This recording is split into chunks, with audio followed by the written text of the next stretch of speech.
बेटा आप उधर चले जाओ, चलो।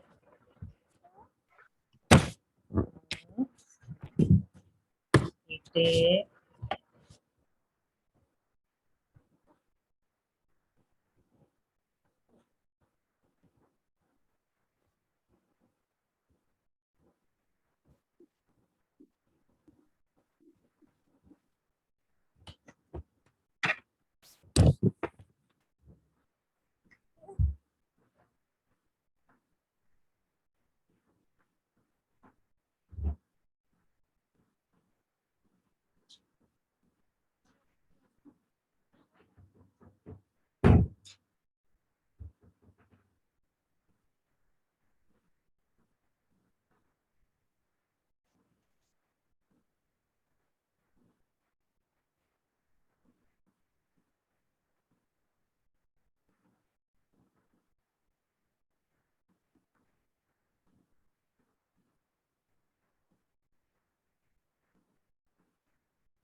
अस्सलाम वालेकुम क्लास, आप लोगों को असाइनमेंट मिल गई थी मुझे। दोनों क्लासेस के जो सी आ रहे हैं वो काइंडली मुझे बता दें। Yes ma'am. और दूसरी क्लास के सी आर या कोई एक स्टूडेंट उसकी यस मैम, हमें भी मिल गई। रिसीव भी हो गई है। और बाकी ये कि जिन लोगों को नहीं पता चला उन लोगों के लिए मैंने ग्रुप क्रिएट कर दिया है गूगल क्लासरूम पे, तो वो अपनी असाइनमेंट व्हाट्सएप ग्रुप के अंदर मैंने उसका लिंक शेयर किया था क्लासरूम का। तो वहाँ पे असाइनमेंट है, आप लोगों ने जो असाइनमेंट लास्ट टाइम ड्यू थी वो आप लोग वहाँ पे जाके सबमिट करा सकते हैं। ठीक है, लास्ट लेक्चर में किसी को कोई इशू हो तो वो भी मेरे से डिस्कस कर सकते हैं।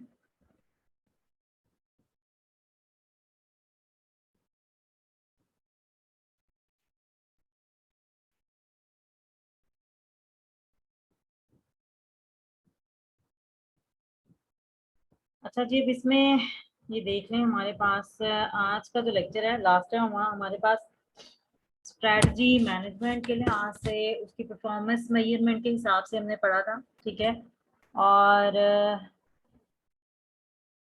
क्लास आप लोगों को शेयर हो रही है स्क्रीन? यस मैम हो रही। ठीक है, तो आज बेसिकली जो हम लोगों ने मतलब स्ट्रैटेजीज के हवाले से कि स्ट्रैटेजी होता क्या है, उनको किस तरह से डिज़ाइन किया जाता है, उसकी किस तरह से परफॉर्मेंस मेजरमेंट की जाती है, तो अब उसका जो है नेक्स्ट फेज है इसके एनालिसिस के।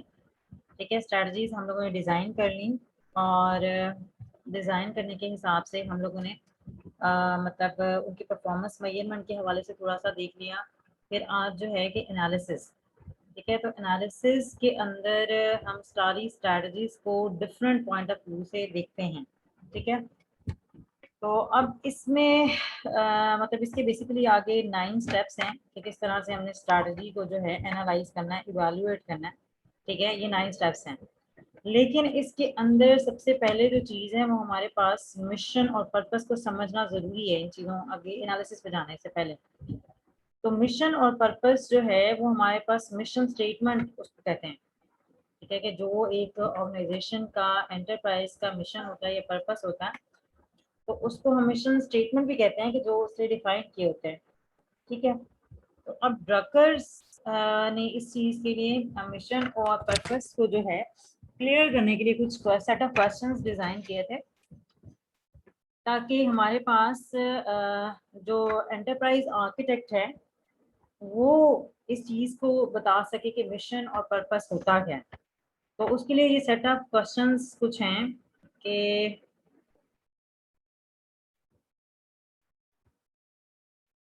व्हाट इज आवर बिजनेस, ठीक है, ये एंटरप्राइज किस बिजनेस से रिलेटेड है, हु इज द कस्टमर, किन चीज़ों को किन किन मतलब हमारी जो कह लें कि कस्टमर प्लेस क्या है, क्या प्लेसमेंट है, क्या कस्टमर मार्केट है हमारी जिनको हमने अपनी प्रोडक्ट सेल करनी है, ठीक है।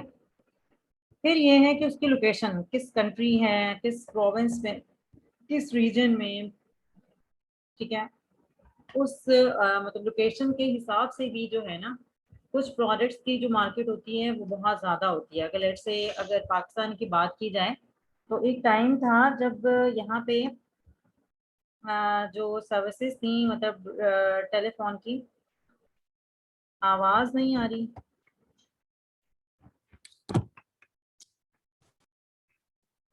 थोड़ी फैन ऑन था शायद इसकी वजह से कुछ मसला आ रहा होगा। आप सही है? कट रही है आवाज बीच में। अच्छा जी, इसमें देखेंगे हमारे पास एक तो है मतलब बिजनेस है क्या है, कस्टमर कौन है, अपने टेंटेटिव कस्टमर्स को पहचानना, ठीक है, कि हमारे कस्टमर्स होंगे कौन से। और नेक्स्ट है कि उस बिजनेस की एंटरप्राइज की लोकेशन देखना कि उस लोकेशन के हिसाब से मतलब ये हम ये देखें कि एनवायरनमेंट को समझ रहे हैं, थोड़ा बहुत जो है उसका एनवायरनमेंट की इन्वॉल्वमेंट बीच में आ गई है कि व्हाट प्रोडक्ट और services does the customer want from us, ठीक है ना, कस्टमर की क्या रिक्वायरमेंट्स हैं, क्या वो सर्विसेज या प्रोडक्ट्स हमसे चाहता है, ठीक है। What does the customer consider as a value, ठीक है, वो कौन सी ऐसी चीजें हैं जो कि कस्टमर जो है वो एज अ वैल्यू कंसीडर कर रहा है, ठीक है। What is the customer prepare to pay, कि किस तरह से हमने जो है उनसे मतलब फाइनेंस इकट्ठा करना है, ठीक है। कुछ अगर जैसे बिजनेसेस की बात की जाए, छोटे छोटे बिजनेसेस की अगर बात की जाए तो वहाँ पे सर्विसेज जो है छोटे से लेके बड़ा भी है। तो अली बाबा एक्सप्रेस को देख लें तो वो किस तरह से लेके चलते हैं कि डिलीवरी, कैश ऑन डिलीवरी भी प्रोवाइड करते हैं, ठीक है। तो मतलब इस तरह से है, क्रेडिट कार्ड के है, तो मतलब ये सारे पेमेंट मेथड्स आ जाते हैं।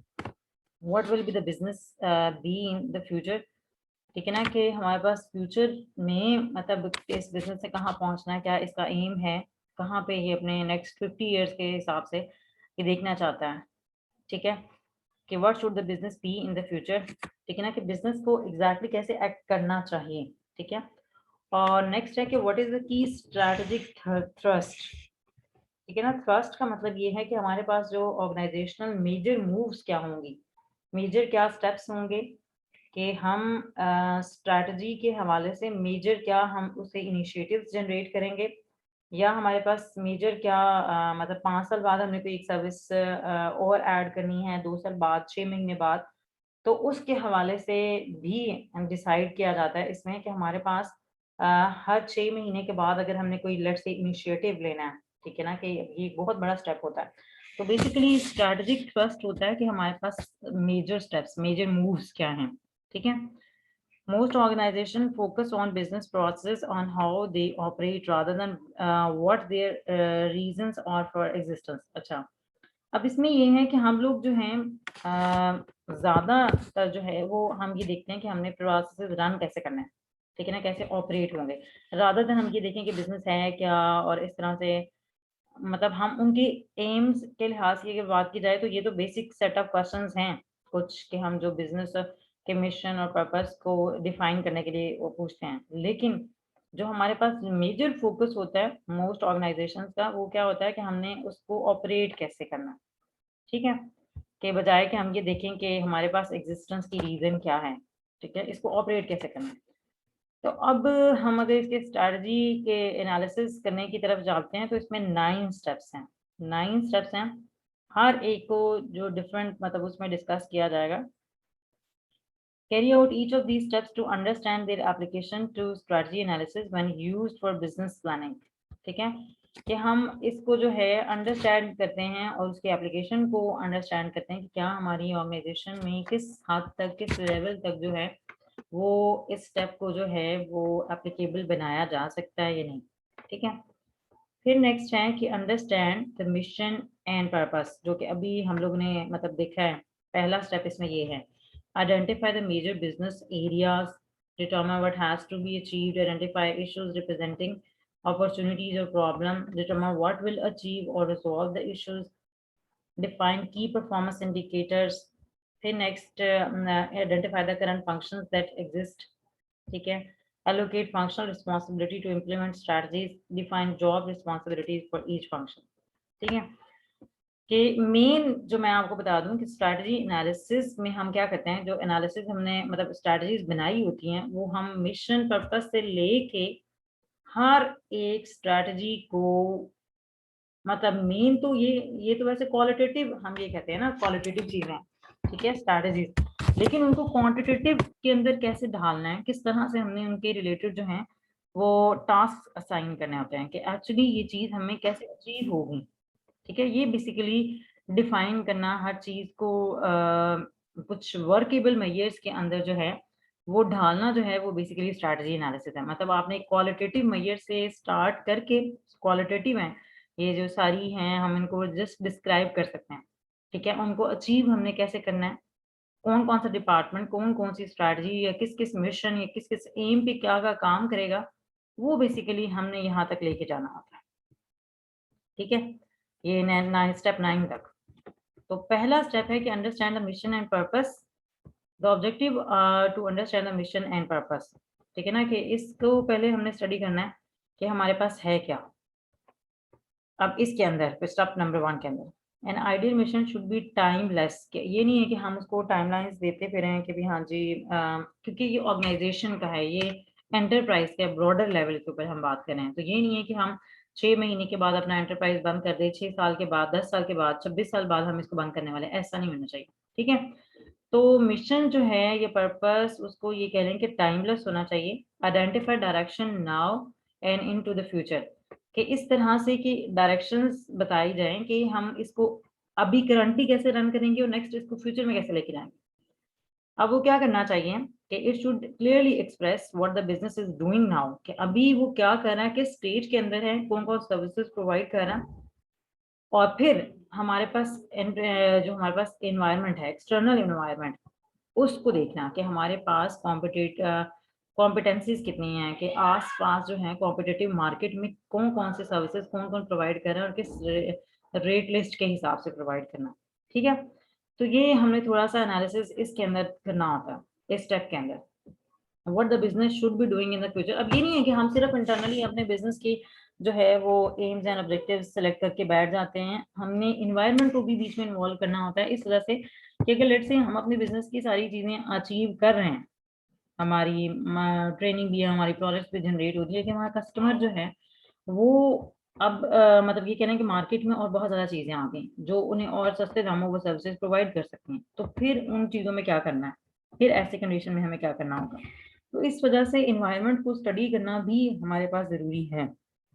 फिर नेक्स्ट है कि प्रेजेंट को हमने देख लिया, एनवायरनमेंट को देख लिया, अब नेक्स्ट फ्यूचर में कि बिजनेस को हमने क्या कोई सर्विसेज ऐड करने का, प्रोडक्ट्स ऐड करने का फ्यूचर में हमारा प्लान है या नहीं है। ठीक है, it should broadly indicate geography, markets, customers, products and services.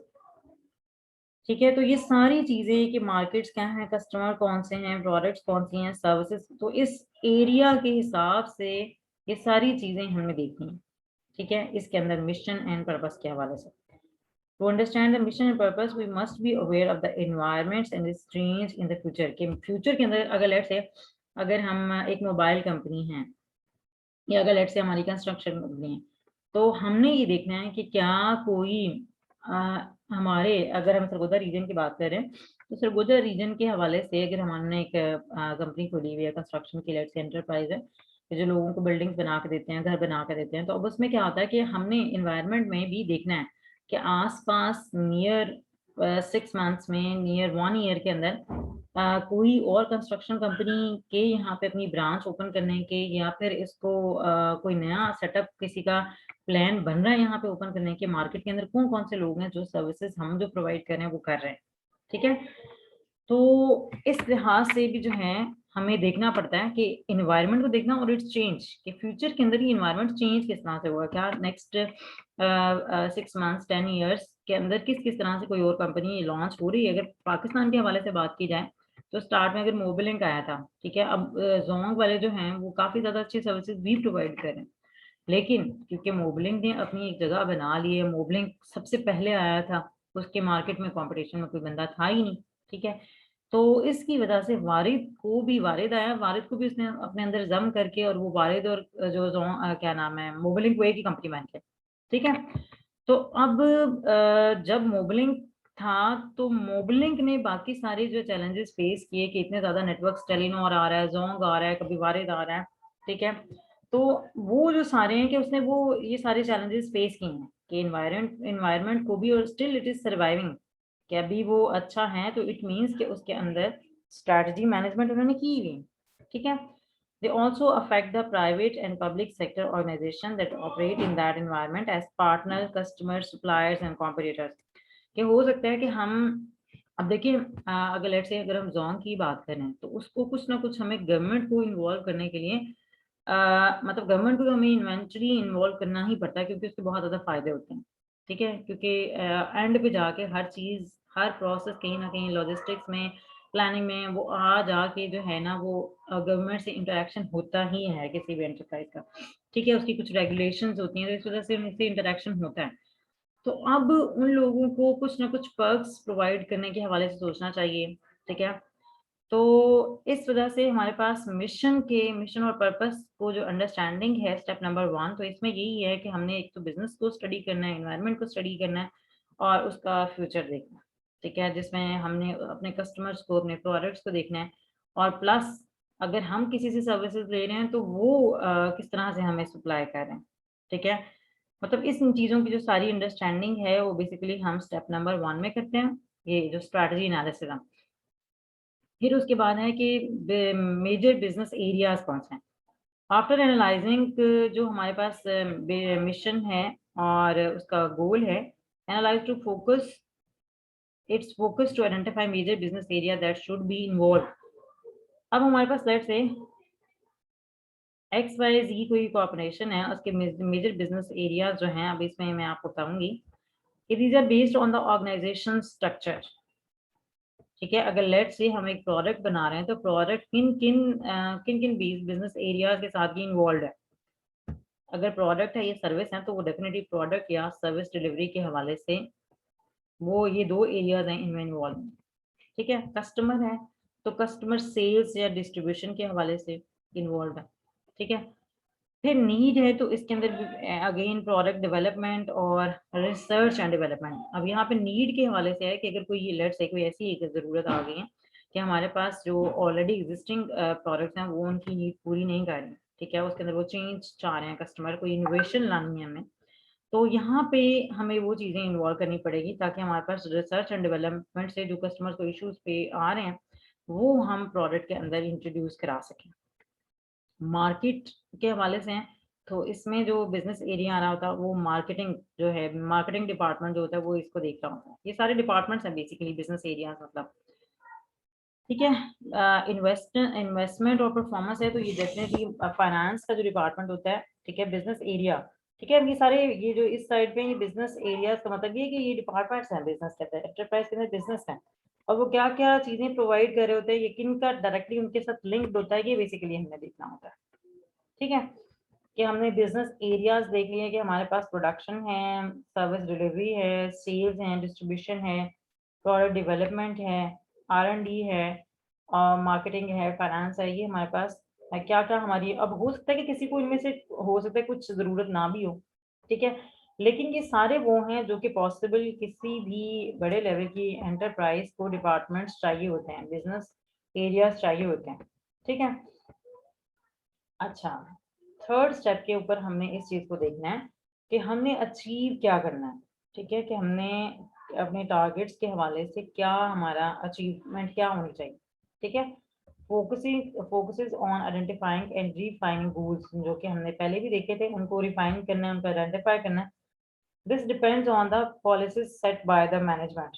ठीक है। Goals and objectives are measurable targets, to be measured they must be quantitative. ठीक है, मैंने ये कहा था कि हमारे पास जो क्वालिटेटिव टर्म्स हैं उनको किस तरह से अचीव करना है। बेसिकली स्ट्रैटेजी एनालिसिस का मकसद ये है ताकि हम उनको क्वांटिटेटिव टर्म्स के अंदर किसी तरीके से मैप कर सकें। ठीक है। तो अब हमारे पास गोल्स और ऑब्जेक्टिव्स जो हैं वो क्योंकि मेजरेबल टारगेट्स हैं, तो मेजर होने के लिए उनको क्वांटिटेटिव होना चाहिए। क्वांटिटेटिव होने के लिए अब उसको क्या क्या उनके अंदर कैरेक्टरिस्टिक्स हम डिफाइन करेंगे कि मेजर है, level and time. A measure defines what performance indicator will be used for measurement. अब PKI परफॉर्मेंस जो है हमारे पास की इंडिकेटर्स, उनकी बेसिकली जो है यहाँ बात हो रही है कि हम उनको देखेंगे। ठीक है। The level indicates what result must be achieved.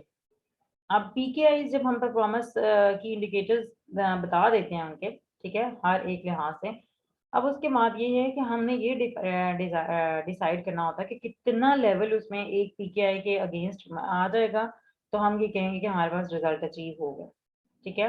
और फिर टाइम स्पेसिफाई कि कितने टाइम के अंदर जो है वो हमारे पास रिजल्ट आ जाना चाहिए, when the result should be achieved. ठीक है, हम एक टाइम स्पेसिफाई कर देते हैं। Only when we know what result is to be achieved and the time frame can we determine the most appropriate strategies for tactics which indicate how. ठीक है। अब यहाँ पे देखें tactics.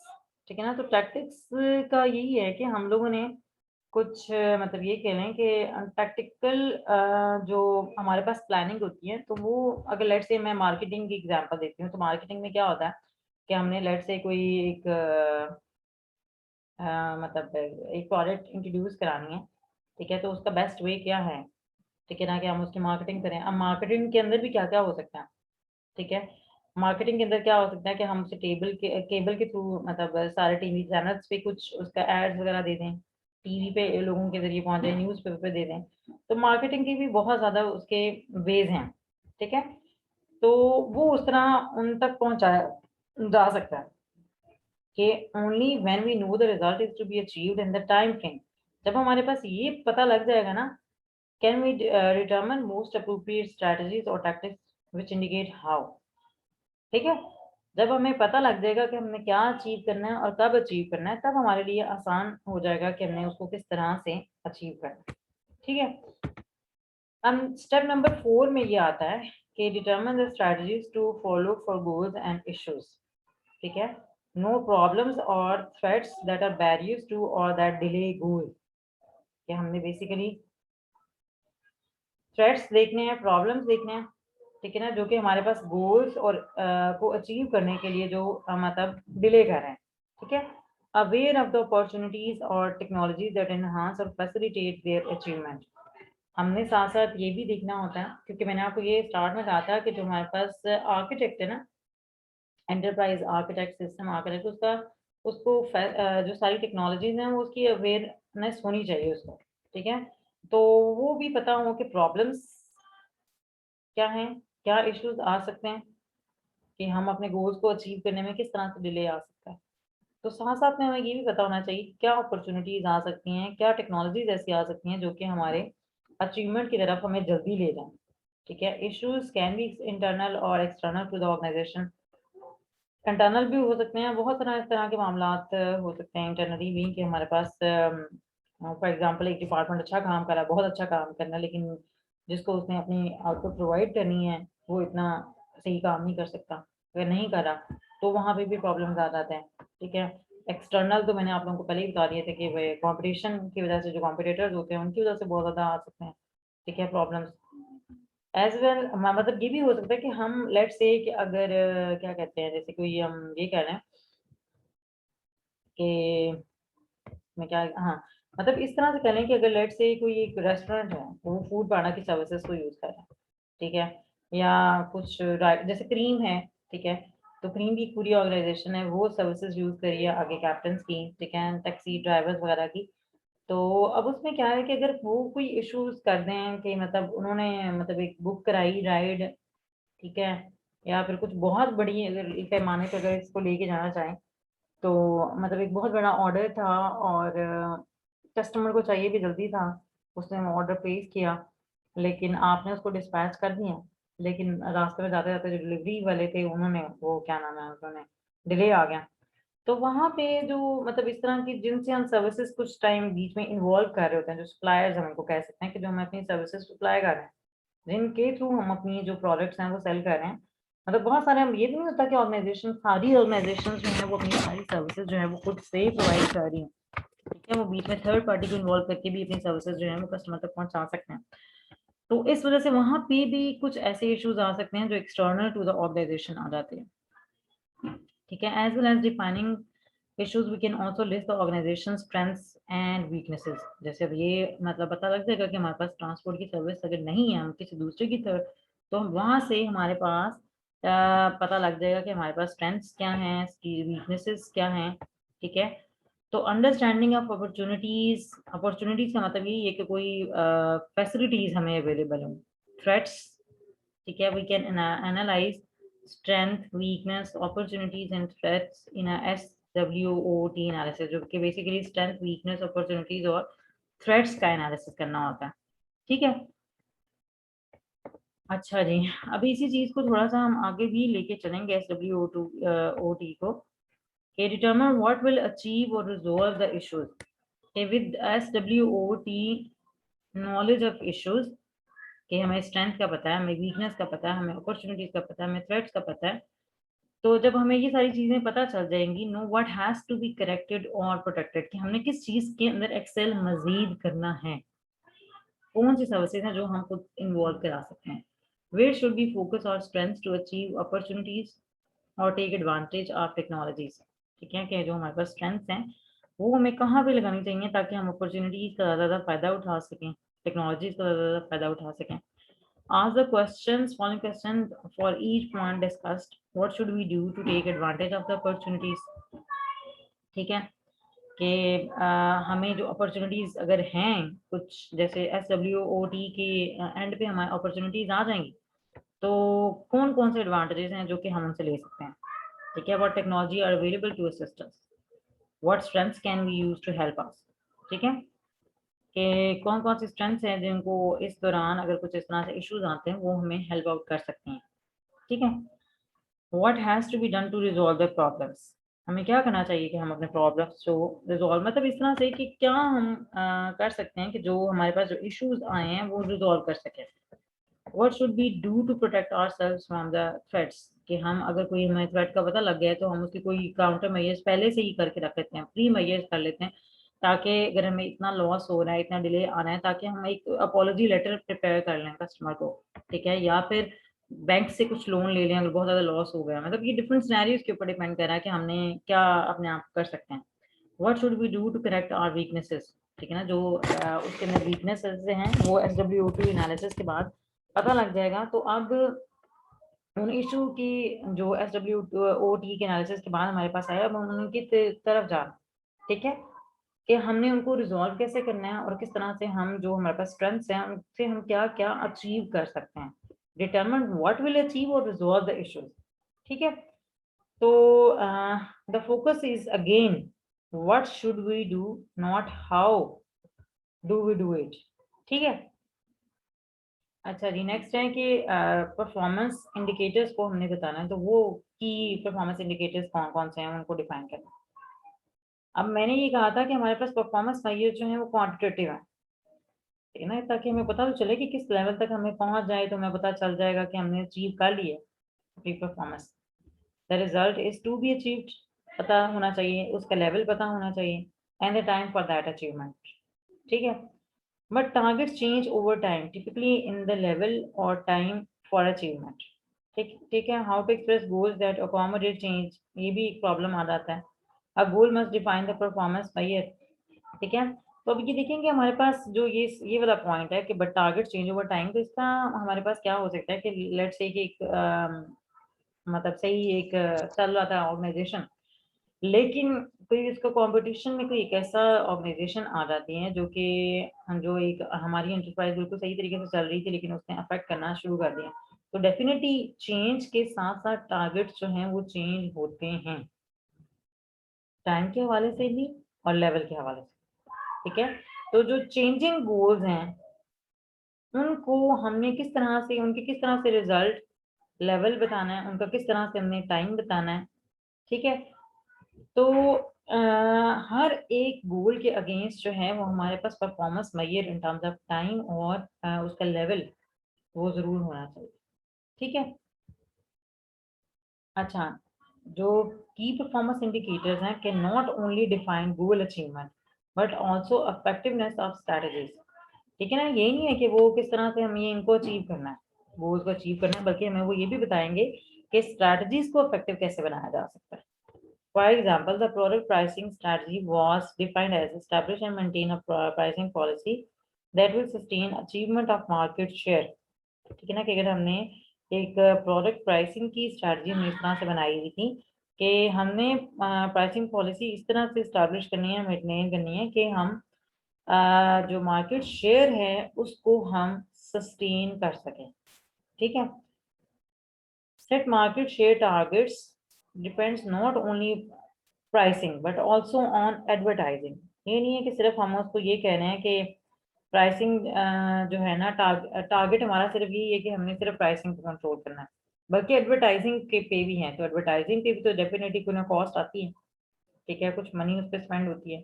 A manager must decide what proportion of funding should be allocated to advertising.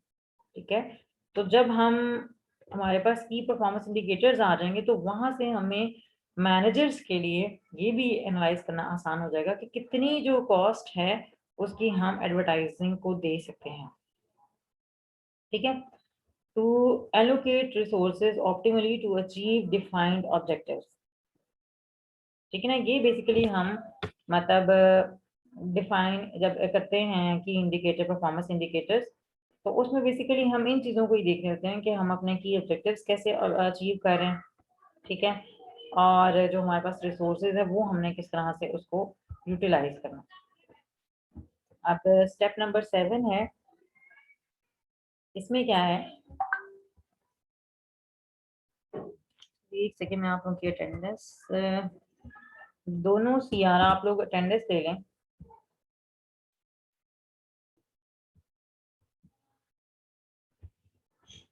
ठीक है, manager provide us with the list of current functions.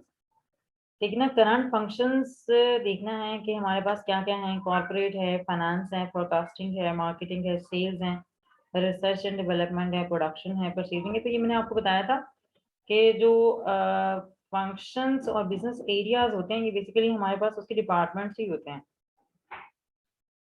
ठीक है, और for each strategy identify the principal business activities and may have to derive new functions and activities if needed। ठीक है, तो हमारे पास ये जो करंट फंक्शंस हैं ये वाले जो हैं, तो इनके हवाले से अब आगे स्ट्रेटजीज बनेंगे। ठीक है, आगे नेक्स्ट स्टेप के अंदर जो है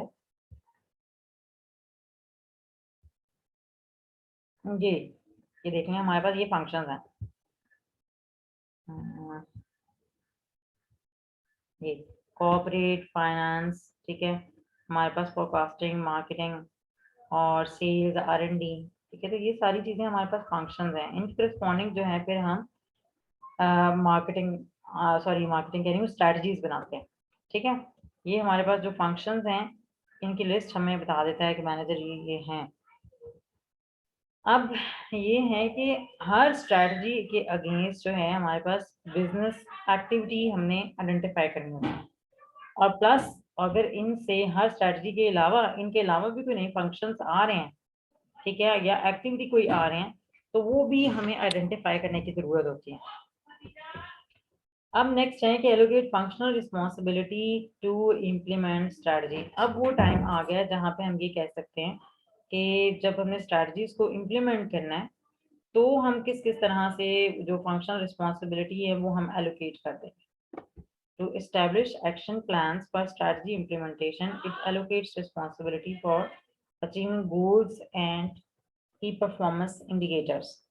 ठीक है, अब मैट्रिक्स, ये बेसिकली वो टाइम आ गया कि जहां से हमने ये कहा था कि हम क्वालिटेटिव मेजर्स को क्वांटिटेटिव के ऊपर मैप करेंगे। ये हमने क्या करना है, matrix is developed with each strategy on a separate row and each function listed as a column. यहाँ पे आप देख सकते हैं कि ये हमारे पास कॉलम्स के अंदर जो है फंक्शंस हैं और रोज के अंदर जो है ये सारी स्ट्रेटजीज हैं। ठीक है, अब ये जरूरत पड़ने के साथ साथ हमारे पास फंक्शंस भी इसमें ऐड हो सकते हैं और स्ट्रेटजीज भी ऐड हो सकते हैं। ठीक है, managers decide which function has primary responsibility for managing implementation. managers ने ये decide करना कि कौन से जो फंक्शन है उनकी प्राइमरी रिस्पॉन्सिबिलिटी है इम्प्लीमेंटेशन के हिसाब से। A solid bullet for primary function, there can only be one solid bullet in each row. अब ये भी मैं आप लोगों को बात बता दूं, other functions may involve have secondary responsibility and open bullet in cell indicates this. अब जैसे एसिड डिस्पोजल है, ठीक है, इसमें ये हमारे पास ये बताया, तो ये जो ये वाला फंक्शन है इसकी ये मतलब ये कह रहे हैं कि ये इसका डायरेक्टली जो प्राइम रिस्पॉन्सिबिलिटी आपस में लेंगे कि ये स्ट्रैटेजी जो है ये बेसिकली फाइनेंस डिफाइन करेगा। ठीक है, इसी तरह मार्केट एग्जिट है तो वो मार्केटिंग वाला डिसाइड करेगा, लेकिन कुछ मतलब ये कह रहे हैं सेकेंडरी जो रिस्पॉन्सिबिलिटीज और भी डिपार्टमेंट्स शेयर कर सकते हैं। जैसे कि अगर हम फाइनेंशियल रिपोर्टिंग जो है ये फाइनेंस की रिस्पॉन्सिबिलिटी है, मेजर प्राइमरी इसकी रिस्पॉन्सिबिलिटी है ना, तो लेकिन फोरकास्टिंग मार्केटिंग सेल्स भी इसके अंदर आ सकता है। अब बजट कंट्रोल भी ऐसे ही है, ठीक है ना, कि फाइनेंस से मेजर है लेकिन इसके अलावा ये तीन डिपार्टमेंट्स भी, सेल्स है, मार्केटिंग है, फोरकास्टिंग है, तो ये सारे इसके अंदर इन्वॉल्व हो सकते हैं। ठीक है, इसी तरह मार्केट डेटा की अगर हम बात करते हैं, मार्केट एनालिसिस की बात करते हैं, तो हमारे पास यहाँ पे जो है मार्केटिंग रिसर्च जो है वो बेसिकली इसमें आ रहा होगा में, बाकी फाइनेंस भी आ सकता है, फोरकास्टिंग भी आ सकता है, मार्केटिंग भी आ सकता है, सेल्स भी आ सकता है। तो इसमें हम लोगों ने ये आइडेंटिफाई करना होता है बेसिकली इस स्टेप के अंदर कि हमारे पास स्ट्रैटेजीज को इम्प्लीमेंट करने के लिए कौन कौन सी फंक्शनल जो फंक्शंस कौन कौन से जो हैं उनको इम्प्लीमेंट करेंगे। ठीक है, हमें एक रिस्पॉन्सिबिलिटी हमने दी है तो वो किसको किस तरह से करनी है। Allocate functional responsibility to implement strategy, तो बेसिकली इसमें क्या होगा, the business function strategy matrix